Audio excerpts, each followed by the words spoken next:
नमस्कार, मैं श्रेया शर्मा और आप देख रहे हैं day to day news Bharat. हम आपसे वादा करते हैं कि पुणे निष्पक्षता के साथ पत्रकारिता करेंगे और हमारा कोई भी पत्रकार किसी से किसी भी प्रकार का उपहार या विज्ञापन स्वीकार नहीं करता और ना ही किसी को ब्लैकमेल करता है। हम दबे कुचले लोगों की आवाज बनते आए हैं और आगे भी बनेंगे। साथ ही हम ऐसी कोई खबर नहीं दिखा रहे जिससे हमारी भोली भाली जनता मूर्ख बने या उन्हें किसी भी प्रकार का कोई धोखा मिले। हम लोकतंत्र के चौथे स्तंभ को और अधिक मजबूत करने की पूरी कोशिश कर रहे हैं। अब बात करते हैं खबर की।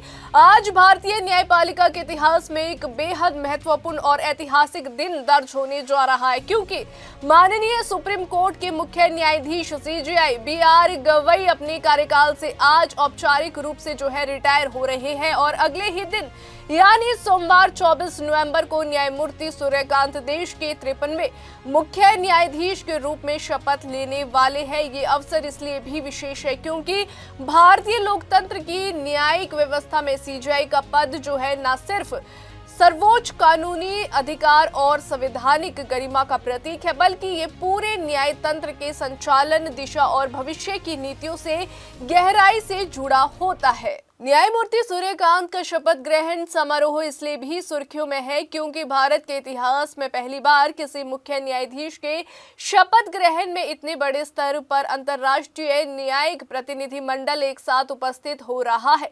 राष्ट्रपति भवन के भव्य दरबार हॉल में होने वाले इस ऐतिहासिक आयोजन में दुनिया के 6 देशों Bhutan, Kenya, Malaysia, Mauritius, Nepal और श्रीलंका के मुख्य न्यायाधीश अपने अपने न्यायिक प्रतिनिधि मंडल के साथ शामिल होंगे और ये भारत की वैश्विक प्रतिष्ठा और न्यायपालिका की बढ़ती अंतर्राष्ट्रीय भूमिका को दर्शाता है। वहीं आपको बता दें कि रिपोर्ट्स के अनुसार इन 6 देशों से 1 दर्जन से अधिक जज और न्यायिक अधिकारी भारत पहुंचे हैं, जो ये दर्शाता है कि अंतर्राष्ट्रीय स्तर पर भारत की न्यायपालिका और उसके नेतृत्व को एक महत्वपूर्ण स्थान प्राप्त हो चुका है। ये आयोजन केवल शपथ ग्रहण मात्र नहीं बल्कि भारत की न्यायिक शक्ति और लोकतांत्रिक स्थिरता का एक ऐसा प्रदर्शन होगा जिसे दुनिया भर में बड़े ध्यान से देखा जाएगा।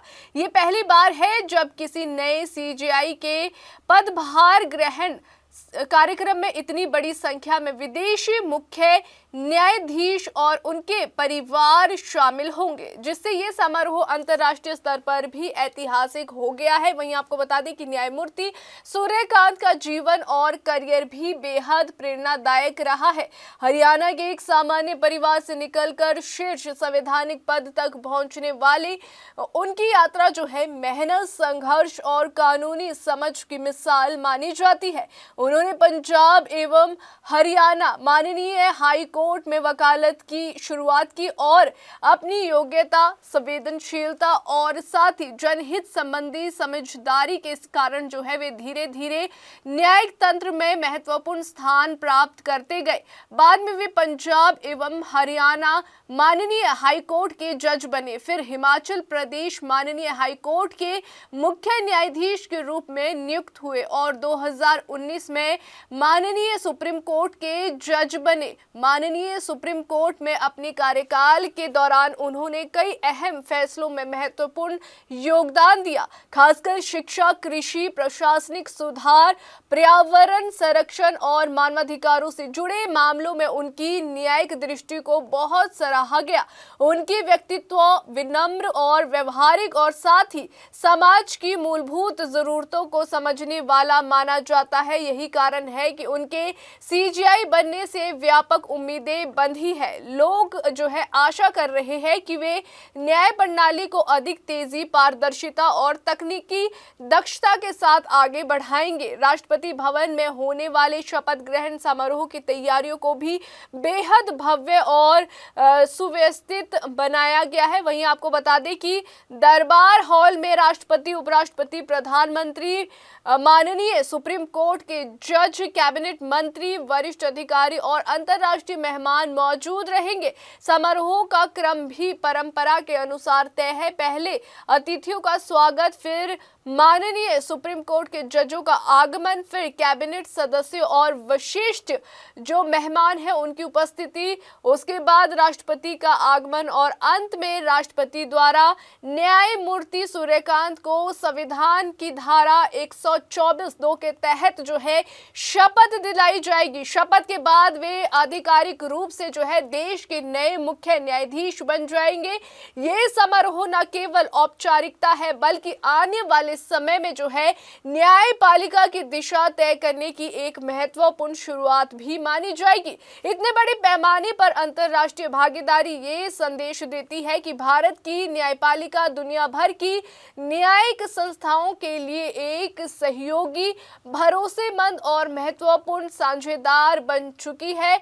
दक्षिण एशियाई देशों के बीच कानूनी सहयोग और न्यायिक संवाद को बढ़ावा देने के लिए ये कार्यक्रम अत्यंत महत्वपूर्ण माना जा रहा है। विशेषज्ञों का कहना है कि ये आयोजन भारत की बढ़ती न्यायिक नेतृत्व क्षमता और वैश्विक प्रभाव को दर्शाता है। दुनिया ये भी देख रही है कि भारत जो दुनिया के सबसे बड़े लोकतंत्र का प्रतिनिधित्व करता है, वे अपनी न्याय व्यवस्था को किस तरह अधिक प्रभावी तकनीकी रूप से आधुनिक और लोगों के करीब बना रहा है। भविष्य में न्यायमूर्ति सूर्यकांत के सामने कई चुनौतियां होगी, जैसे मामलों का बढ़ता बोझ, लंबित मामलों की समस्या, अदालतों में तकनीक की कमी, जिला स्तर पर न्याय प्रणाली को मजबूत करना, लोक अदालतों और वैकल्पिक विवाद समाधान तंत्र को बढ़ावा देना और न्याय तक सामान्य लोगों की आसान पहुंच सुनिश्चित करना। उम्मीद जताई जा रही है कि वे न्यायिक सुधारों को गति देंगे और अदालतों के डिजिटलीकरण जो उसे भी तेज करेंगे। और साथ ही आपको बता दें कि वे उन जजों में गिने जाते हैं जो सरल भाषा में फैसले लिखने और आम लोगों को न्याय प्रणाली के साथ जोड़ने के पक्षधर रहे हैं। और आज का पूरा दिन जो है भारत के लिए सिर्फ एक औपचारिक परिवर्तन नहीं बल्कि न्यायपालिका की परंपरा, विरासत और भविष्य का एक अद्भुत संगम है। वहीं आज एक और जहां देश अपने वर्तमान सीजेआई BR गवई की सेवाओं को जो है सम्मान पूर्वक विदाई दे रहा है, वहीं दूसरी ओर वे एक नए ऊर्जावान और अनुभवी नेतृत्व का स्वागत भी कर रहा है। राष्ट्रपति भवन में होने वाले ये समारोह भारत के लोकतांत्रिक इतिहास के सबसे महत्वपूर्ण पलों में से एक जो है वे रहेगा। और साथ ही जब देश ने अपने 53वें मुख्य न्यायाधीश को वैश्विक न्यायिक समुदाय की उपस्थिति में शपथ लेते हुए देखा, ये ऐतिहासिक अवसर जो है भारत की न्यायपालिका के भविष्य के लिए नए द्वार खोलने वाला है। और दुनिया की नजरें आज भारत की तरफ टिकी है कि किस दिशा में उसकी न्याय प्रणाली आगे बढ़ेगी। अभी के लिए फिलहाल इतना ही। देश और दुनिया की ताजा खबरें जानने के लिए देखते रहिए day to day news Bharat और हमारी चैनल को लाइक और सब्सक्राइब करना ना भूलें।